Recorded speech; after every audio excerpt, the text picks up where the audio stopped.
Visão Técnica no ar nesta sexta-feira, 31 de julho de 2015. Sou Thiago Salomão e tenho hoje aqui comigo o meu xará e professor do Omega Invest, da Omega Invest, né? Thiago Misaka. E aí, Misaka, tudo bom com você? Tudo jóia, é sempre um prazer estar aqui, Salomão. Faz tempo que o Misaka não vem aqui, hoje vai analisar o mercado nessa semana, que foi uma das melhores semanas da Bolsa nos últimos anos, mas o mês de julho foi muito negativo e praticamente devolvemos todos os ganhos que a gente teve nos primeiros meses de alta do ano. A Bolsa agora está com uma alta mais ou menos de 0,5% no acumulado do ano. Vamos analisar também as Blue Chips Petrobras e Vale, o dólar que deu uma bela disparada nessa sexta-feira e, obviamente, as ações que vocês pediram no Facebook com a hashtag Visão Técnica. Bom, sem mais delongas... antes de já deixar avisado, temos 2 presentes hoje, né? A gente sempre deixa os gráficos analisados, né? Só clicar no botãozinho laranja que vai ficar dentro da matéria quando a gente publicar o vídeo do programa ao vivo, a gravação do programa ao vivo de noite, né?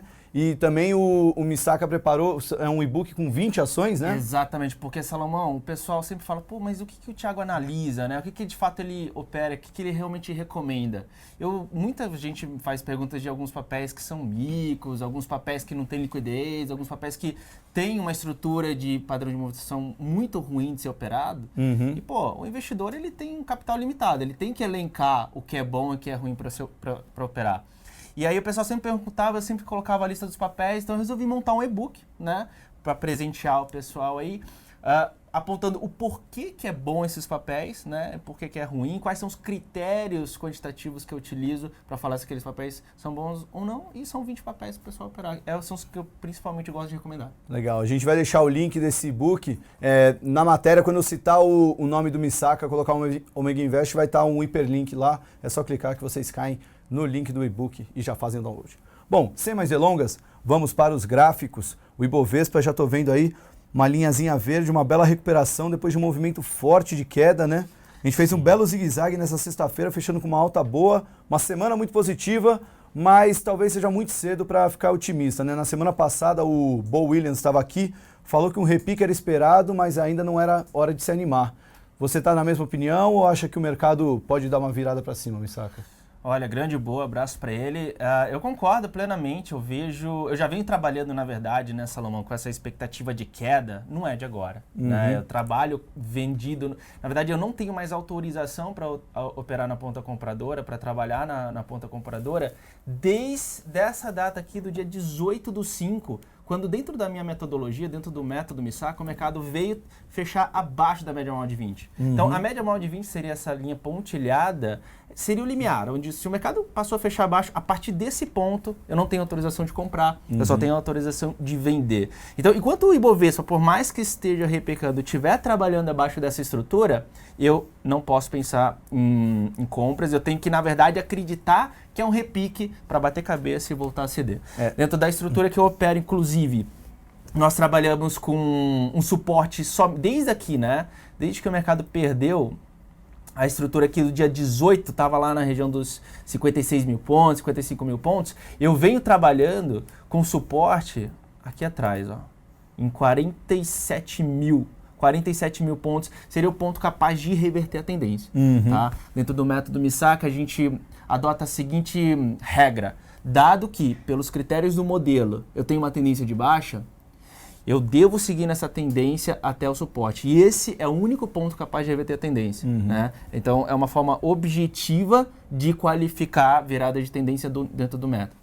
Eu adoro falar que na análise técnica, acho que a principal regra que você tem que ter no trade é lembrar daquela frase, the trend is your friend, né? A tendência é sua amiga. Então, trabalhando a favor da tendência, você tem uma grande chance de ter mais acertos do que eu. Né? Cara, se você colocar uma média móvel de 20 no gráfico, tá? Que pra mim, eu adoro essa média, dentro dos meus modelos eu costumo utilizar muito. Colocou uma média móvel de 20 ali e operou abaixo dela, você tá a favor da tendência, geralmente. Né? Colocou lá, o mercado tá trabalhando abaixo dela, vende. Tá trabalhando acima, pensa em comprar. Né? Pensa em não fazer o oposto disso. Só de fazer isso, pô, o investidor já vai estar lá com no mínimo 50% de acerto dele, normalmente, né? Claro que precisa do modelo, da metodologia, ver se isso se enquadra, mas de modo geral, eu vejo muito dessa forma. Tá.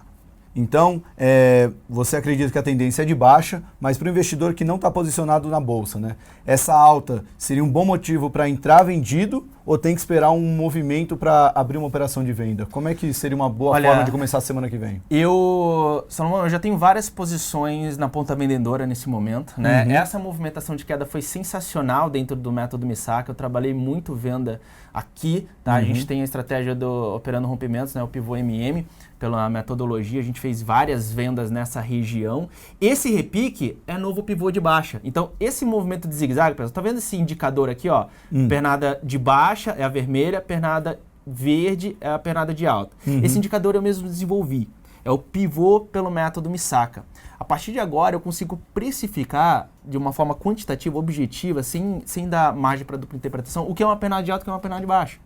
Porque se você parar para pensar, desde a literatura de Dow até ondas de Elliott, que avançou um pouco nesse sentido, a gente não consegue precificar na análise técnica clássica o que é uma pernada. A gente fala, é abstrato, mas fala, pô, isso aqui está subindo, então é uma pernada de alta, mas tá... Onde que é o ponto exato dessa pernada? Esse critério que você usou para falar que esse ponto é exato de uma pernada de alta, onde que você vê lá atrás? A gente não tem isso. O pivô MM vem responder essa questão e mais que isso, ele vem me precificar os pontos onde eu posso operar. Nesse caso, eu fiz... Por que eu falei que eu operei muito nessa pernada de queda? Porque aqui tinha um pivô de baixo, ó. Na perda da mínima é venda pelo meu modelo. Então o que a gente tem aqui, pessoal? Movimento 1, 2 e um possível 3 para baixo, se vier a acontecer, vai ser gatilho de venda na perda dos fundos. Então a perda dos 48.500 seria uma boa oportunidade, né? Melhor o investidor esperar. A tendência é de queda, mas é melhor esperar essa perda dos 48.500 para abrir uma nova posição. Sem sombra de dúvida, dentro dessa metodologia específica, Salomão, que opera esses 20 papéis que eu menciono no e-book, o investidor que está de fora, você está de fora, espera, aguarda esse mercado acionar esse gatilho. Aonde? Na perda do fundo imediato, 48 e pouquinho ali. Existe dentro do método Misaka um outro ponto onde a gente opera também. Porque a gente tem que entender o seguinte, galera, o mercado é um cenário caótico. O mercado, os preços estão acontecendo ali. Você tem que tentar dar uma ordem nesse mercado, mas não precisa dar ordem em toda a movimentação de preço. Não é toda hora que o cara vai operar. Né? Ele tem que achar o ponto específico, como você falou. Vamos precificar onde que a gente vai operar. Qual que é a movimentação de preço ideal que gera alguma esperança matemática positiva? Ou seja, entre nível de acerto e quando você está ganhando, ou você está somando de lucro, né? O risco-retorno que a gente chama de payoff, o quanto que isso daí gera impacto de forma positiva. Você tem que tentar capturar um ponto exato. Então, um dos pontos, como foi mencionado, na perda do fundo. Outro ponto, média móvel de 20. Então, mostra no gráfico onde é que está a média móvel de 20. A nossa média móvel de 20 estaria por aqui, na região dos 51.400, 51.300, porque ela vai cedendo à medida que os preços estão abaixo dela. Então, o teste dessa média é um ponto importante. Se o mercado testar lá e voltar a sentir pressão de venda, a barra que testar lá e fechar abaixo da média pode ser um gatilho de venda para mim, tá? Legal, dentro da minha metodologia. Então, na sua metodologia, temos 2 pontos interessantes para abrir uma venda, né? A perda do... Pode deixar no gráfico que é legal mostrar onde é que está a venda. A perda daquele primeiro do fundo lá embaixo, né? Aqui. Ou então até um teste na média móvel formando um candlestick já... Isso, fechando abaixo da média. Esse candlestick pode ser qualquer candlestick, mas desde que ele venha fechar abaixo da média. Esse é um dos critérios principais do modelo de pulsão. Tá? O modelo de pulsão é uma estratégia que a gente vai operar esse repique à média de uma forma bem objetiva. Então a gente tem 5 critérios. O principal é esse teste na média fechando abaixo dela. Legal. E uma reversão desse movimento de queda seria vencer essa média móvel de 20 ou tem que primeiro desfazer aquele pivô que foi feito? Muito bem colocado, tá? É uma dúvida que muita gente tem dentro da minha metodologia. O mercado, além de fechar acima da média, dentro dos critérios de análise do método Misaka, a gente tem 3 critérios que elenca tendência. Ou eu tenho os 3 ou não tenho nada. Se os preços fecharem acima da média, eu tenho um critério. Qual que é o segundo critério? Acumulação e distribuição, esse indicador, ele me indica momento de volume, né? O fluxo do mercado. Se o amarelo estiver abaixo do vermelho nesse caso, né? A acumulação e distribuição é o amarelo. Eu tenho fluxo vendedor. Então, no momento, pessoal, por que nós temos tendência de baixa? Além de ter topos e fundos descendentes dado pelo pivô MM, pelo meu indicador, a gente tem preços abaixo da média móvel de 20. Nós temos fluxo vendedor, temos uma tendência de baixa. A virada da tendência não é um preço exato, é a forma com que o preço se desenvolve, né? Então, um dos grandes erros também que eu vejo o pessoal muito cometendo é o seguinte, ó, se der tal preço é porque virou, se der tal preço é porque eu compro, mas o que motiva essa decisão tem que ser critérios. Então eu procuro estabelecer isso de forma bem objetiva dentro da forma que eu opero. Legal. Então, virou tendência de alta, fecha acima dos 51 mil ali, né? Que seria a média móvel de 20, 51.600. É o primeiro critério. Aí eu vou ter que ter AD, eu vou ter que ter topo fundo ascendente. Então vai ter toda uma mas aí já seria, já anularia a tendência de queda, né? Anularia completamente. Isso é importante salientar. Não vira uma alta, mas anula a queda. Anula a queda. É o que eu chamo o seguinte, ó. Supomos que o mercado fecha acima da média, pessoal, mas todos os outros cenários não se alteram. Ou seja, o fluxo continua vendedor e ainda há topos e fundos descendentes. Nesse caso, tendência definida com viés ainda vendedor. Porque eu tenho dois critérios de baixa. Fluxo vendedor e topos e fundos descendentes. Né? A gente passa a não ter mais tendência. E aí o cara que vai operar só tendência, ele vai falar, pô, aqui eu paro. O cara que opera rompimentos não necessariamente precisa de tendência, esse cara pode continuar operando, porque ele tem um viés vendedor. Então ele vai operar nesse viés vendedor. Entendeu? Então a gente faz esse segmento e qualifica dessa forma para ficar bem objetivo. Legal. Bom, vamos dar uma olhada no dólar. Tá. Diferente do Ibovespa, né, que teve esse repique, o dólar tá tentando fazer uma configuração ainda mais de alta, né? Sim. A gente viu que hoje no intraday chegou a 3,47 o dólar futuro. Sim, sensacional. Fechamento foi ali, 3,45, fechamento ali, né? Aqui mesmo, 3,453. Para quem não pegou o movimento de dólar aí, que eu tô vendo até nessa linha verde, que até no seu método, né, dá para ver que ele respeitou a média móvel de 20 e voltou a subir, né? Eu fiz uma compra ali, tá? Eu comprei modelo de impulsão aqui, foi para o nosso alvo, e eu tô comprado no modelo de explosão, que é uma outra metodologia, um outro setup dentro do método Misaka. Eu tô posicionado nele também no gráfico semanal. Então, no semanal, houve um rompimento de uma pequena congestão dada uma volatilidade reduzida. Eu fiz essa compra também. Eu fiz duas compras, uma já foi pro alvo, outra eu estou posicionado até agora. Legal. O dólar, a minha dúvida seria se precisa esperar esse rompimento aí do 345 ou quem não entrou no dólar nessa semana ainda vale a pena já entrar e vai continuar tendo um risco retorno atrativo. Sim. É uma boa questão, porque dentro da forma que eu opero, pessoal, a metodologia é, no momento que deu o trade, dado aqueles critérios técnicos quantitativos que foram atendidos, ok, você tem permissão para entrar até a semana seguinte. Passou a semana seguinte, paciência, aguarda novamente os critérios serem atendidos. Então, da forma que eu opero, não teria trade, mas a expectativa é altista, e eu estou falando isso há muito tempo. Né? Então, quando a gente olha aqui, a gente tira um pouquinho o zoom, né? E a gente observa essa reversão, dá para ver claramente pelo pivô MM. Quando o mercado fez esse pivôzinho de alta aqui, eu já estava pensando em compras. A partir daí, estabeleceu-se resistência no gráfico semanal, lá nos 4.400 e pouco. Deixa eu até tirar ainda mais o zoom, né? Vou ver se eu consigo buscar aqui atrás se tem a base de dados nessa plataforma. Não chega nem a ter a base de dados nessa plataforma. Mas quando você une os contratos, a gente tem 4.440 como resistência do gráfico semanal. Então, desde dali eu já estava apontando, né? Desde que o mercado rompeu os 2.600, 2.700, dólar só tem resistência no gráfico semanal em 4.400. Ou seja, no semanal a gente deve testar lá sem que haja uma reversão de tendência para baixo. Seria 3.400, né? Não, 4. O 4? 4.400. Então tem uma resistência bem longa. Então. Bem longa. O gráfico semanal, pessoal, porque lembra lá da máxima de quando a gente tem chance de reverter tendência dentro do método. É quando o mercado atinge uma resistência pelo método. Né? E a resistência no gráfico semanal é só 4.400. Então, o mercado, tecnicamente, deve até lá sim reverter para uma tendência de baixa. Lembrando, o que é reverter para tendência de baixa? São aqueles 3 critérios do modelo. Sim. O dólar, de fato, está com um movimento altista no curto prazo. Muito Obviamente, altista. quem mira um objetivo desse está muito distante, mas pelo menos esperar um zigue-zague baixista para tentar uma nova entrada. Sem sombra de dúvidas. Né? Inclusive, no gráfico diário, a gente estava falando de gráfico semanal até agora, mas no diário, como eu falei, eu comprei aqui, foi para o objetivo, né? O meu modelo comprou aqui, foi para o objetivo. A gente sai comprado no gráfico semanal agora. E quem quer entrar nesse momento, qual que é a expectativa? É a continuação da movimentação altista. Thiago, o dólar tem fluxo nesse exato momento para romper resistência? Não. Não tem um fluxo para romper resistência, mas está em tendência de alta. E se está em tendência de alta, a expectativa é que ele venha a romper no curto prazo. Então até uma queda no curto prazo seria saudável para esperar o rompimento dessa resistência que está formada. Sem sombra de dúvida seria saudável. A minha expectativa, eu já venho falando isso também nessa semana passada, eu vim falando para o pessoal, né? Nos relatórios de análise, é que essa movimentação que vocês estão observando com uma elevada volatilidade, principalmente que você viu essa semana, né? Dólar subindo 1,5, caindo 1,3, não sei o quê, aquele espeto, né? Esse espeto aqui, não dá o zoom aqui, esse espeto que o mercado fez, essa movimentação bizarra aqui, isso é o quê? É uma tentativa de conter volatilidade.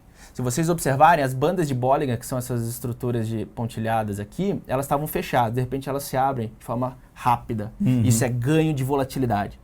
O mercado está muito forte, ele não deve cair. Então, para que ele tenha condições de dar continuidade a essa movimentação altista, necessariamente ele precisa tentar perder um pouquinho de volatilidade. Ele está tentando, mas ele não consegue porque a volatilidade está muito elevada. Então, a expectativa é que essa correção ocorra, mas não é uma correção para baixo. Eu acredito numa correção lateral, coisa que já vem até acontecendo. Sim. Eu acredito só na manutenção dessa correção lateral. Legal. No curto prazo. Né? Bom, antes de terminar o primeiro bloco, eu queria que a gente analisasse os 4 papéis do Ibovespa que acabam tendo um pouco mais de relevância, não só pela participação do Ibovespa, como pelo volume, né? Que seria Petrobras, Vale, Itaú e Bradesco. Vamos lá. Vamos dar uma olhadinha rápida neles, aí depois a gente dá uma pausa e analisa os papéis que pediram no Facebook. Perfeito. Então, a Petro é o seguinte, galera. A gente tem uma tendência de baixa. Vamos lá, mais uma vez. A Petro, eu não tenho autorização de comprar desde esse dia. Era dia 19/5/2015. Então, a partir daqui, o mercado voltou a fechar abaixo da média móvel de 20. Lembra que eu comentei no início da nossa conversa. Abaixo da média móvel de 20, eu só penso em vendas, ok. A partir dali, o mercado montou esse zigue-zague descendente, certo? Aqui eu fiz umas 3 vendas, depois eu vendi de novo aqui pelo pivô. Ó, tá vendo o pivô de baixo? O modelo, o indicador do pivô MM, ele aponta muito bem a direção que o mercado tá fluindo. Ah, Thiago, e esse repique aqui de curto prazo, será que vai dar alguma coisa? Chance pra gente vender mais, galera. É chance pra gente vender mais. É o famoso levantar para cortar, né? Exatamente. Eu já apontei, meu modelo pelo pivô já tem gatilho de venda na violação da mínima do fundo. E como mencionado no Ibovespa, né, se a gente pudesse operar o Ibovespa, um teste da média móvel de 20 seria um outro ponto onde o modelo de impulsão poderia atuar também. Tá? Então a expectativa é queda. E desde aqui eu venho falando, né? Desde que o mercado montou esse pivô de baixa na perda dos 12,50, tá? Desde aqui, o suporte da Petro é 8,20. Então o mercado tem toda a condição de testar 8,20 desde que perdeu lá os 12, por isso que eu fiz essas 3 vendas, depois essa 4ª venda aqui, tá? Porque o único suporte, o único ponto capaz de reverter a tendência é 8,20 e eu não vejo o papel reagindo antes disso. Se você observar a estrutura de fluxo até, a gente pode começar a pensar na perda dos 8,20, inclusive. E para quem espera se alguma ação deve ter volatilidade na semana que vem, a Petrobras vai divulgar o balanço acho que na quinta ou na sexta-feira. Isso geralmente acaba trazendo, deixando ela nos holofotes do mercado. Muita gente deve ficar de olho no papel, não só os grafistas, como os fundamentalistas. Bom, vamos partir para a Vale? Bora lá. A Vale teve eu queria até que você comentasse o pregão de quinta-feira da Vale, né? Que na quinta-feira de manhã teve a divulgação do balanço. Foi muito bem analisado, os analistas fundamentalistas falaram que superou as expectativas. A ação da Vale abriu em alta, chegou a subir 6%, 5% a 6%. Abriu Estados Unidos, notícias falando de alta de juros. A Vale foi de alta de 5% para queda de 5%, né? Da máxima para a mínima caiu cerca de 10%, né? Um movimento muito volátil e hoje até teve um pregão comportado, né? Se comparar com o de ontem, embora também tenha sido volátil. Sim. Eu queria que você fizesse a perspectiva de Vale para a semana que vem e comentasse como é que um trader opera um papel que, por ter um valor de mercado muito expressivo, por ter uma liquidez muito expressiva, não deveria ter uma volatilidade tão grande num dia só, né? Como é que faz para um trader operar com um papel desse? É uma pergunta excelente, inclusive vai agregar muito valor para o telespectador, porque é muito complicado realmente a gente operar. A expectativa é que não tenha uma volatilidade tão elevada assim. Então o cara faz uma comprinha ali, deixa um stop de 50 centavos, de repente abre com R$2 de gap. E aí, o que eu faço? Zero imediatamente, pessoal. A gente opera de forma quantitativa. E quando você programa, Salomão, no seu robô, no MetaTrader 5, que é essa ferramenta que eu estou utilizando, por exemplo, você faz um algoritmo, você programa um robozinho ali. Quando ele estopa você, quase todos os programadores vão colocar a saída imediata, na abertura do pregão, zero. Ah, mas eu tomei um stop muito acima. Mas vai ter dias que vai estar a favor da tua operação. E aí, no frigir dos ovos, né, no final das contas, depois de muitos trades, vai ser meio a meio. Tá? É claro que vai trazer um estresse para a tua curva de capital. Mas tem que zerar imediatamente, não tem que ficar esperando, não tem que ficar na expectativa, porque senão o cara tá comprado, de repente o cara tava comprado nessa movimentação autista aqui, que é geralmente o que o pessoal faz, depois sobe um pouquinho, o pessoal acha que vai virar e compra, né? Às vezes compra na abertura lá no gap, né? E aí o cara fica comprando, mas é justamente o oposto, pessoal, não existe preço médio, tem que zerar imediatamente essa posição. Mas a análise de vale é o seguinte, é a mesma que eu já venho falando há algum tempo, desde que o mercado perdeu a média móvel de 20, veja que esse ponto, pessoal, lá do dia 20 do 5, dia 15, a Vale estava até mais pesada, dia 14 do 5 já tinha perdido a média móvel de 20, desde ali eu já estava falando, pessoal, olha, agora a gente não tem mais autorização para comprar, agora é só venda. A partir daí, a gente estava aguardando um pivô de baixa e a Vale não se comportou de uma forma fácil, Salomão. Tá vendo esse pivôzinho, um leve pivôzinho de alta aqui? Ela enganou, ela fingiu que ia para cima, voltou a trabalhar abaixo. Então, ela não ficou fácil de operar durante esse período. Mas eu já vinha salientando, galera, a maior parte dessa congestão que a Vale vinha fazendo era abaixo da média dado o fluxo vendedor. E não deu outra. O fluxo é vendedor desde então. Se vocês observarem, pessoal, essa movimentação autista, ela tinha tudo para voltar. Eu havia até dito na sala de trades que a estrutura era totalmente vendedora e eu tô com gatilho de venda em Vale. Na violação da mínima desse dia, tá? A gente tem mínima aqui em 13,68, 13,67 é um gatilho de venda que eu tenho para Vale, tá? Dentro daquela expectativa do pivô, lembra? Zigue-zague descendente, violação do fundo, venda pelo método Misaka. A gente tinha suporte aqui nos 14,30, já foi atingido, agora nós temos suporte em 13,34. Legal. Vale. É o ponto, e lembrando que pelo método são os pontos capazes de reverter a tendência. Thiago, você acredita que vai reverter a tendência? Não, galera, não vai. Eu vejo muito fluxo vendedor aí. Se o mercado tentar reverter a tendência, é aquele track. Sabe aquele negócio do mercado ameaça subir, não sobe com muito fluxo, os caras compram e já são violinados? É tipo isso que deve acontecer. A Vale realmente, nesse quase um ano de visão técnica, deu muito mais trade de venda do que de compra, né? Sim, sim.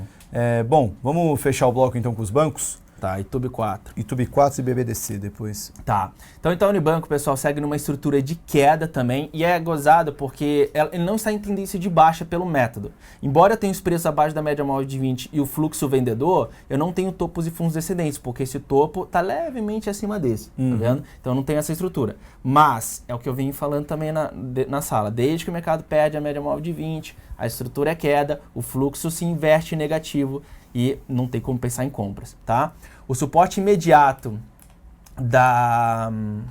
de Itaú Unibanco fica nessa estrutura de fechamento aqui, tá? Aqui a gente tem fechamento exatamente em 28,35. Então é o ponto capaz de reverter a tendência. Se você observar essa sombra inferior, ela já testou esse ponto uma vez e o mercado está reagindo bem. Isso é verdade. Entrou algum volume, etc e tal. Mas pessoal, lembre-se, se não tiver fluxo, é track. O mercado ameaça subir, a gente compra, né? A gente comete o erro de comprar sem os critérios de tendência, tá ok, aí o mercado imediatamente vem e nos stop. Então vamos entender isso como um movimento de tendência indefinida com viés vendedor, onde quem opera rompimento opera, quem opera volatilidade opera, quem opera tendência não opera na venda. Espera. Então o Itaú está mais stand-by do que a Petrobras. Sim, do que a Petrobras, sem sombra de dúvidas. O Bradesco está na mesma coisa? Não, o Bradesco está mais interessante. Por que o Bradesco está mais interessante, pessoal? Ainda tá não, Itaú, né? tá levemente... É que eu acho que ainda é o gráfico do Itaú. Ah, tá. Isso mesmo. BBDC4. Aí, agora sim, Bradesco. Se vocês observarem, esse topo tá alguns centavinhos abaixo desse, tá? Então, nós tínhamos uma estrutura aqui de topos e fundos descendentes. O mercado tentou quebrar essa estrutura voltando acima da média e não conseguiu. Continuou em sequência de topos e fundos descendentes. Preços abaixo da média móvel de 20, fluxo vendedor. Então, esse repique de Bradesco é uma tentativa para a gente poder vender mais. Assim como a gente estava pensando em alguns papéis, como o Ibovespa, né, estava subindo para vender mais, é o caso de Bradesco também. O mercado tentou subir, o mercado tentou subir, tentou romper a média, não conseguiu, já sentiu pressão de venda por ali e pode ser uma oportunidade para a gente tentar vender. O meu método não teria venda para Bradesco, tá? Eu não opero, embora seja um papel interessante, eu não opero, por exemplo, modelo pivô. Então, aquela ideia de operar as perdas de fundo não funciona muito bem para esse papel particularmente, a não ser que calibre um pouquinho a estratégia. Mas o modelo de impulsão trabalha. Ou seja, dado que há uma tendência de baixa, se o mercado repicar um pouquinho mais a média, sentindo pressão de venda por ali, o modelo de impulsão a gente vai vender na violação da mínima dela. Então, só para resumir, Ibovespa Com viés baixista. 47 mil, né? O fluxo não dá nenhuma pista se vai perder os 47 mil ou não, mas é o ponto capaz de reverter a tendência desde os 56, eu tô falando. Dólar tá querendo subir mais. A estrutura é altista, encontrou nível de resistência capaz de reverter a tendência. Pelo fluxo que está trabalhando, não vai reverter a tendência, mas não vai conseguir romper. Vai ficar estagnado com uma ampla volatilidade. Ruim para quem quer operar, day trade, swing, tá péssimo agora. Mas para quem está posicionado, vale a pena continuar. Para quem está posicionado, fica aí, porque, principalmente quem está no semanal, que é o meu caso, a gente tem só resistência em 4.400, é porrada. E bancos, Bradesco está mais para venda do que o Itaú está mais stand-by. E a Vale, qual era a avaliação final? A Vale atingiu um nível de suporte capaz de reverter a tendência, a volatilidade está elevada, é melhor ficar de fora, mas já tem fluxo para perder esse suporte e buscar o próximo suporte. Legal. Então tá tudo em linha, né? Porque se o Bovespa está com a tendência de queda, os principais papéis que compõem o índice também tem que seguir essa mesma. Bem alinhado, bem alinhado. Bom, muito obrigado pela essa aula com as blue chips aí. A gente vai dar um pequeno intervalo de 1 minutinho só. A gente só vai selecionar os papéis que vocês pediram com a hashtag Visão Técnica no Facebook e já voltamos. Fique ligado.